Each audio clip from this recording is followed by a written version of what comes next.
Video में break लेना not very happy. अभी डाउनलोड करें तक ऐप। देश में कोरोना संक्रमण और उससे जमात के लिंक को लेकर केंद्रीय स्वास्थ्य मंत्रालय ने कुछ चौंकाने वाले आंकड़े पेश किए हैं। उसके मुताबिक देश के 23 राज्यों और केंद्र शासित प्रदेशों में इस महामारी के केस जमात से जुड़े पाए गए हैं। देश में कोरोना संक्रमण फैलने को लेकर जमात की भूमिका पर बहस छिड़ी है। इस बहस के बीच एक बार फिर कुछ ऐसे आंकड़े सामने आए हैं जो चौंकाने वाले हैं।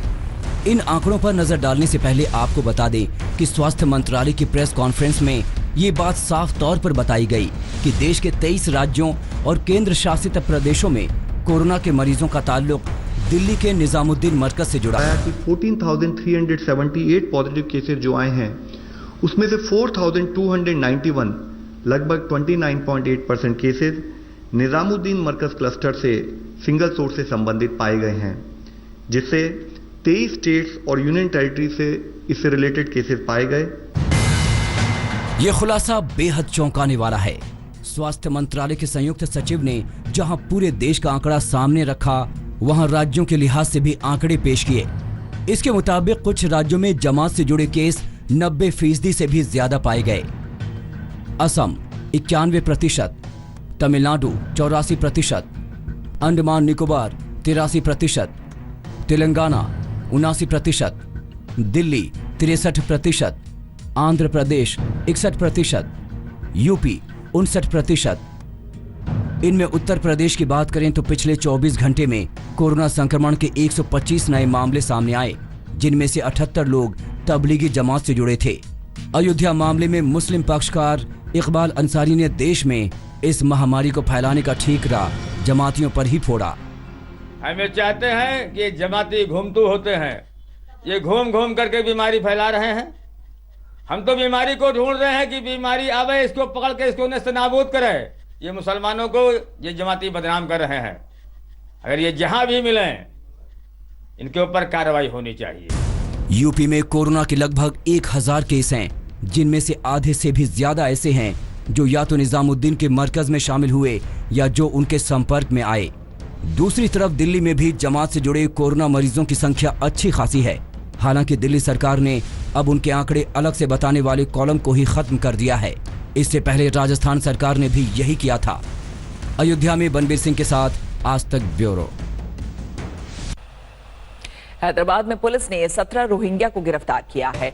अब तक की जांच में कई रोहिंग्या के जमात कनेक्शन की बात सामने आई है। मार्च में कई रोहिंग्या के निजामुद्दीन मरकज के जमात में हिस्सा लिया था। 4 रोहिंग्या की कोरोना रिपोर्ट पॉजिटिव आने के बाद अब हैदराबाद में अवैध तरीके से बसे 5000 रोहिंग्या की धरपकड़ पुलिस ने तेज कर दी है। निजामुद्दीन के मरकज से जमातियों के जरिए निकला कोरोना वायरस पूरे हिंदुस्तान को मुसीबत में डाल रहा है। अब तेलंगाना पुलिस ने हैदराबाद में 17 रोहिंग्या को गिरफ्तार किया है।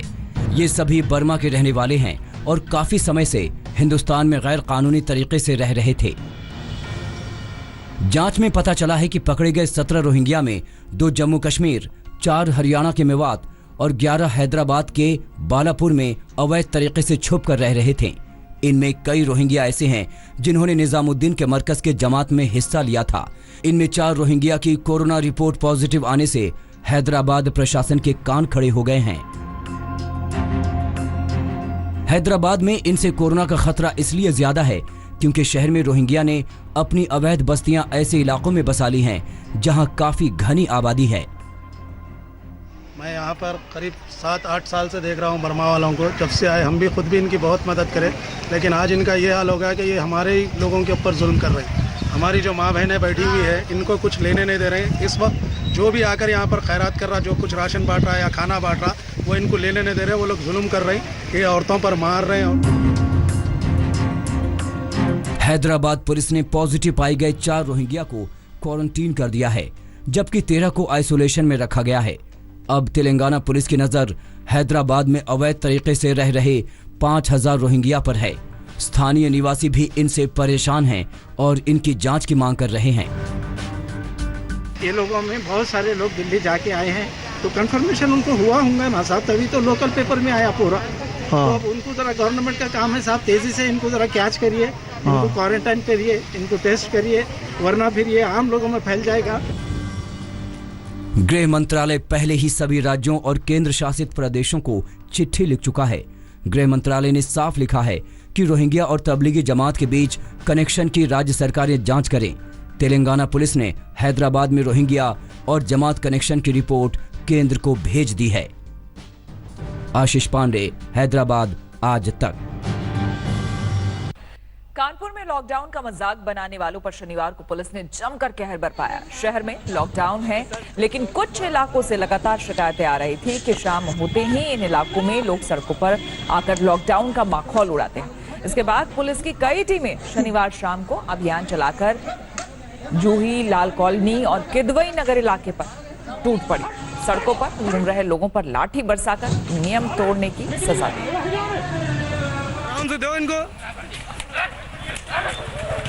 इसके बाद रात 9 बजे पुलिस की टीम ने उन पार्कों में धावा बोला जहां रात को युवक भीड़ लगाकर मनमर्जी करते हुए दिखाई देते थे। गीता पार्क में पुलिस ने दर्जनों युवकों की जमकर धुनाई की, जो बैठकर ग्रुप में टिकटॉक वीडियो बना रहे थे। और अब बात करते हैं दिल्ली की। सबसे पहले दिल्ली में कोरोना के मामले 1700 से ज्यादा हो चुके हैं। 67 नए केस सामने आने से चिंता और बढ़ गई है। अब तक दिल्ली में कोरोना से 42 लोगों की मौत हो चुकी है। एक परिवार के 26 लोग कोरोना से संक्रमित हुए हैं। लॉकडाउन और 76 हॉटस्पॉट इलाकों की पूर्ण सीलबंदी के बावजूद दिल्ली में वायरस का हमला नहीं रुक रहा है। अब तक 1700 से ज्यादा कोरोना के संक्रमण के शिकार हैं। महाराष्ट्र के बाद सबसे ज्यादा कोरोना से संक्रमित मरीज अकेले दिल्ली में ही हैं। दिल्ली में कल 67 नए केस सामने आने से चिंता और बढ़ गई है। अब तक राजधानी में कोरोना से 42 लोगों की मौत भी हो चुकी है। शनिवार को दिल्ली के एक हॉटस्पॉट इलाके जहांगीरपुरी में एक ही घर से 26 कोरोना संक्रमित मिलने से हड़कंप मच गया। परिवार के लोग कंटेनमेंट जोन में होने के बावजूद एक दूसरे के घर जा रहे थे। अब इस लापरवाही का ही नतीजा है कि पूरा परिवार एक साथ वायरस के संक्रमण में आ गया है। जहांगीरपुरी में एक कंटेनमेंट जोन है, वहाँ पे एक ही कुनबे के 26 लोगों को कोरोना मिला है कल, एक ही परिवार के। तो वो 26 लोग मतलब पास कई सारे उनके मकान थे, तो वो एक दूसरे के घर में जा रहे थे। इस कंटेनमेंट के बावजूद भी एक दूसरे के घर जा रहे थे। कोरोना को कंट्रोल करने के लिए सबसे कारगर हथियार टेस्टिंग है। जितने ज्यादा टेस्ट होंगे उतने ज्यादा संक्रमित मरीजों की पहचान होगी। अब दिल्ली को 42,000 रैपिड टेस्टिंग किट मिल गए हैं। सबसे पहले दिल्ली के कंटेनमेंट जोन में एक साथ रैपिड किट का इस्तेमाल किया जाएगा। रैपिड किट हमारे को 42,000 किट मिल गई है। आज ट्रेनिंग चल रही है, हमारे जितने भी टेक्नीशियंस हैं, तो कल से स्टार्ट करेंगे। क्या करेंगे सर रैपिड में, कैसे टेस्ट करेंगे? कंटेनमेंट जोन्स, जितने भी हमारे कंटेनमेंट जोन्स हैं, सबसे पहले उनको टेस्ट किया जाएगा। शुरुआत कहाँ से की जाए? क्या निजामुद्दीन जैसे? नहीं, कंटेनमेंट जोन एक भी नहीं, सब में एक साथ स्टार्ट करेंगे। इस बीच दिल्ली सरकार ने कोरोना से फ्रंट में लड़ने वाले योद्धाओं के लिए बड़ा फैसला लिया है। कोरोना वायरस के खिलाफ मुहिम से जुड़े लोगों के साथ कोई हादसा होने पर परिवार वालों को सरकार 1 करोड़ का मुआवजा देगी।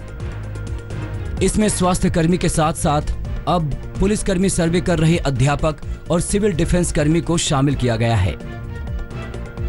कोरोना की लड़ाई लंबी भी है और थकाने वाली भी, लेकिन ये समझ लीजिए कि एक छोटी गलती भी बाजी पलट सकती है। यही वजह है कि हर बार ये अपील की जा रही है कि घर पर रहें और वायरस के चक्र को तोड़ने में अपनी भूमिका निभाएं। दिल्ली से पंकज जैन के साथ आज तक ब्यूरो। 23 करोड़ की आबादी वाले यूपी में वैसे तो कोरोना का फैलाव दूसरे राज्यों की तुलना में फिलहाल कम दिख रहा है, लेकिन कोरोना वायरस इतना घातक है कि कोई दावे से नहीं कह सकता कि कब, कहां, कैसे पांव पसार ले। यूपी में अब तक 969 मरीज वायरस से संक्रमित हैं। खतरा हॉटस्पॉट इलाकों में बना हुआ है। इस वायरस ने 1 महीने से सब कुछ रोके रखा है। उसका खुद का मीटर रुकने का नाम नहीं ले रहा। उत्तर प्रदेश में अब मरीजों का ग्राफ 900 के आंकड़े को पार करते हुए 1000 को छूने की तैयारी में है। कोरोना से लड़ रहा सिस्टम कोई कोर कसर बाकी नहीं छोड़ रहा। पूरे यूपी में 1025 लोगों को आइसोलेशन में रखा गया है। वहीं 10,814 लोगों को फैसिलिटी क्वारंटीन में रखा गया। 15 जिलों के हॉटस्पॉट इलाकों में पूर्ण निगरानी रखी जा रही है। लेकिन इसके बावजूद पिछले 24 घंटे में 125 नए कोरोना मरीजों की पहचान हुई है। राजधानी लखनऊ में शनिवार को 64 मरीज संक्रमित पाए गए थे। संक्रमण के शिकार 64 नए मरीजों में 11 का दोबारा कोरोना टेस्ट पॉजिटिव आया है। पूरे लखनऊ की बात करें तो अब कोरोना मरीजों की संख्या बढ़कर 163 पहुंच गई है। सभी विभागों ने जहां एकजुट होकर माननीय मुख्यमंत्री जी के एक वर्क प्लान के अंतर्गत कार्य किया है, तो एक ओर से कई जिले जो है कोरोना मुक्त होते जा रहे हैं और वहां लोग भी सहयोग दे रहे हैं, जन सहयोग मिल रहा है, लोगों का सहयोग मिल रहा है। सदर बाजार इलाका हॉटस्पॉट की लिस्ट में शामिल है। यहाँ कोरोना मरीजों की तादाद 100 के करीब पहुँच गई। प्रशासन के मुताबिक इस इलाके में राशन वाले, फल वाले, मोबाइल रिचार्ज करने वाले और कम्युनिटी किचन चलाने वाले छोटे कारोबारी तक में संक्रमण फैल गया है। हम इस वक्त लखनऊ के सदर बाजार इलाके में हैं, जो कि सिर्फ लखनऊ का नहीं बल्कि पूरे उत्तर प्रदेश का सबसे बड़ा हॉटस्पॉट बन चुका है। पिछले कुछ दिनों के भीतर ही जब से इसको सील किया गया, 12 जमाती मिलने के बाद, तब से यहाँ आंकड़ा करीब 100 के आसपास पहुंच गया जो लोग यहाँ पर संक्रमित हैं। और सबसे ज्यादा चिंता की बात यह है कि यहाँ के बारे में प्रशासन ने साफ तौर पर कहा कि यहाँ के लोग सहयोग नहीं कर रहे हैं, न तो वो लॉकडाउन की बात मान रहे हैं, न तो सीलिंग की बात मान रहे हैं। ताज नगरी आगरा में भी कोविड-19 से संक्रमित मरीजों की संख्या 199 तक पहुंच गई। पूरे जिले में 57 हॉटस्पॉट के इलाके को पूरी तरह सील करने के बावजूद हालात चिंताजनक बने हुए हैं। उत्तर प्रदेश के एक और हॉटस्पॉट शहर नोएडा में मरीजों की संख्या 95 तक पहुंच गई। अब तक 28 इलाके हॉटस्पॉट की तरह पहचाने गए हैं। 969 कोरोना मरीजों में 582 मरीज जमात से जुड़े हुए हैं। ऐसे में अब भी पुलिस जमात से जुड़े हर कनेक्शन की कड़ाई से जांच कर रही है। अच्छी खबर यह है कि पीलीभीत, हाथरस, महाराजगंज, शाहजहांपुर और प्रयागराज को पूरी तरह से कोरोना मुक्त घोषित किया गया। बरेली का एकमात्र हॉटस्पॉट हटा लिया गया है। इन जिलों में 14 दिनों से कोई नया केस नहीं आया और जो मरीज यहां थे भी वो भी ठीक होकर अपने घर जा चुके हैं। हालांकि लखनऊ, आगरा और नोएडा में मरीजों की संख्या अब भी चिंता की वजह बनी हुई है। लखनऊ से शिवेंद्र श्रीवास्तव के साथ अरविंद शर्मा, आगरा आज तक। देश में इस जानलेवा वायरस ने अगर सबसे ज्यादा कहीं प्रभावित किया है किसी राज्य को तो वो है महाराष्ट्र। महाराष्ट्र में मरीजों का ताजा आंकड़ा अब 3648 तक जा पहुंचा है। 24 घंटे में 328 नए मरीज की पहचान हुई है। महाराष्ट्र में कोरोना का कहर, 3648 वायरस से संक्रमित, 24 घंटे में 328 नए केस, एक दिन में 11 की गई जान। कोरोना से लड़ रहे महाराष्ट्र के ये आंकड़े डराते हैं। देश में सबसे ज्यादा वायरस के शिकार मरीज महाराष्ट्र में हैं। अब तक 211 मरीजों की मौत भी हो चुकी है। तमाम एहतियातों के बावजूद पिछले 24 घंटे में कोरोना के 328 नए मामले सामने आए। अकेले मुंबई में 184 नए मरीजों की पहचान हुई है, जबकि पुणे में 78 मरीज कोरोना पॉजिटिव पाए गए। अकेले मुंबई में ही मरीजों की तादाद 2200 से ज्यादा है। 381 हॉटस्पॉट इलाकों में लाखों लोग सील किए गए हैं। जैसे ही कोई कोरोना पॉजिटिव मिलता है, वैसे ही इलाका सील कर जांच की प्रक्रिया शुरू की जाती है। इस वक्त हम नवी मुंबई के वाशी इलाके में एपीएमसी मार्केट के सामने मौजूद हैं। अब यहाँ पर स्थिति गंभीर हो चली है। वो इसलिए क्योंकि शुक्रवार को एक 62 साल के होलसेल व्यापारी का कोविड-19 का टेस्ट पॉजिटिव आया है। यानी ये जो व्यापारी है ये कोविड-19 के लिए पॉजिटिव पाया गया है और इसके बाद पूरे इलाके में डर का माहौल है। हॉटस्पॉट इलाकों में बीएमसी दिन रात सैनिटाइजिंग का काम कर रही है। लोगों को जागरूक किया जा रहा है। सोशल डिस्टेंसिंग पर खास जोर है। पुलिस सड़कों पर एक्टिव है। 67,000 से ज्यादा लोगों का टेस्ट किया जा चुका है। खासकर हॉटस्पॉट इलाकों में टेस्टिंग का दायरा बढ़ाया जा रहा है। जैसे जैसे ज्यादा केस धारावी में सामने आए, धारावी के लोगों ने ये बात भी जान ली कि जितनी ज्यादा आबादी धारावी में है, कोविड-19 उतना ज्यादा इस इलाके को नुकसान पहुंचा सकता है। और इसका असर आप देख पाएंगे कि एक वक्त पे इतना बिजी रहने वाला रिहायशी इलाका, कमर्शियल इलाका, आज पूरा सन्नाटा है, लोग बाहर रोड पर देखने के लिए नहीं मिल रहे हैं। इस बात से ये बात सामने आती है कि धारावी के लोगों ने भी जिम्मेदारी दिखाई है और सोशल डिस्टेंसिंग या घर पर रह के इस बीमारी को रोकने की कोशिश कर रहे हैं। इस बीच महाराष्ट्र सरकार ने लॉकडाउन के दौरान रोजगार के लिए चिंतित लोगों के लिए एक बड़ा फैसला लिया है। सरकारी आदेश के अनुसार अगले 3 महीने के लिए किराए के लिए लोगों को बाध्य नहीं किया जाएगा। लेकिन असली लड़ाई तो वायरस से है और वो सावधानी और धैर्य से लड़ने पर जीती जा सकती है। धारावी जैसे तंग इलाके में सोशल डिस्टेंसिंग एक चुनौती है। मुस्तफा के साथ पंकज उपाध्याय, मुंबई आज तक। इंदौर में आशा वर्कर और स्वास्थ्य कर्मियों पर हमले के आरोपी को पुलिस ने गिरफ्तार कर लिया है। आरोपी ने सर्वे टीम में शामिल महिला टीचर का मोबाइल तोड़ दिया था और गला दबाने की कोशिश की थी। इंदौर में पहले भी कोरोना वॉरियर्स पर हमला हो चुका है। इंदौर में कोरोना वॉरियर्स पर फिर हमला, सर्वे टीम में शामिल महिलाओं से मारपीट, 3 महिलाओं समेत 4 कोरोना वॉरियर्स को चोट। इंदौर से आए दिन कोरोना वॉरियर्स पर हमले की तस्वीरें देखकर एक ही सवाल मन में उठता है कि आखिर क्या हो गया है इस शहर को। कोरोना वॉरियर्स पर हमला करने वालों को शर्म क्यों नहीं आती, जो इनकी जान बचाने के लिए खुद की जान खतरे में डाल रहे हैं। उन्हीं का खून बहाने पर क्यों आमादा हैं इंदौर शहर के कुछ लोग। तीनों के ऊपर हमला हुआ था। क्या हुआ था, किन्ने क्या करा था? तीनों के पास में आ गया वो। हाँ। और तीनों से मोबाइल लेने लगा और मेरा सामने मोबाइल था तो मेरा पटक दिया उसने। अच्छा। फिर उनको गले में हाथ डाल कर ऐसे दबोच लिया और उनको दीदी को 2-4 लपड़ भी मारे, मोबाइल भी तोड़ दिया गया। कितने लोग थे आपकी स्वास्थ्य कितनी थी? हम तीन। शनिवार को इंदौर के पलासिया थाना क्षेत्र के विनोबा नगर में स्वास्थ्य विभाग की टीम सर्वे करने पहुंची थी। टीम में आशा वर्कर और मेडिकल स्टाफ के साथ 3 महिला टीचर वंदना, रोहिणी और शिल्पा जैन भी शामिल थीं। टीम ने जैसे ही अपना काम शुरू किया और एक टीचर ने आंकड़े देखने के लिए मोबाइल ऐप निकाला तो उन पर एक शख्स ने हमला कर दिया। अमन उर्फ पारस नाम के शख्स ने महिला टीचर का मोबाइल तोड़ दिया।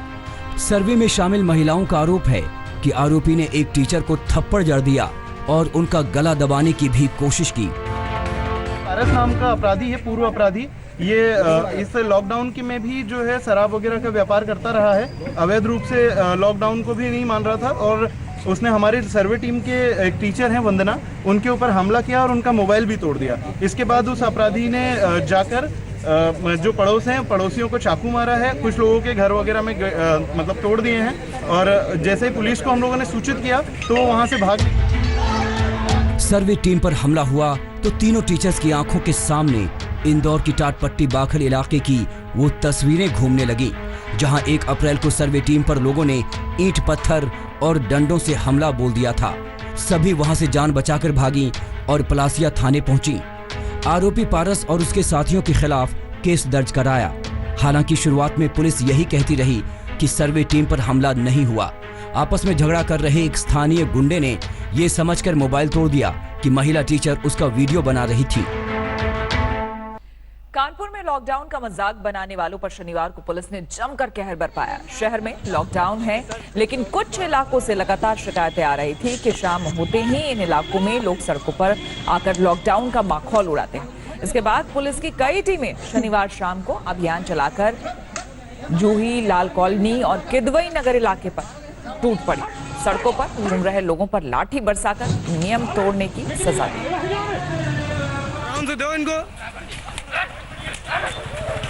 इसके बाद रात 9 बजे पुलिस की टीम ने उन पार्कों में धावा बोला जहां रात को युवक भीड़ लगाकर मनमर्जी करते हुए दिखाई देते थे। गीता पार्क में पुलिस ने दर्जनों युवकों की जमकर धुनाई की, जो बैठकर ग्रुप में टिकटॉक वीडियो बना रहे थे। नमस्कार, मैं हूं अंजना ओम कश्यप। हमें उम्मीद है ये वीडियो आपको पसंद आया होगा। लेटेस्ट खबरों के लिए यूं ही देखते रहिए आज तक और इस वीडियो के पसंद आने पर लाइक, शेयर एंड सब्सक्राइब करना ना भूलें।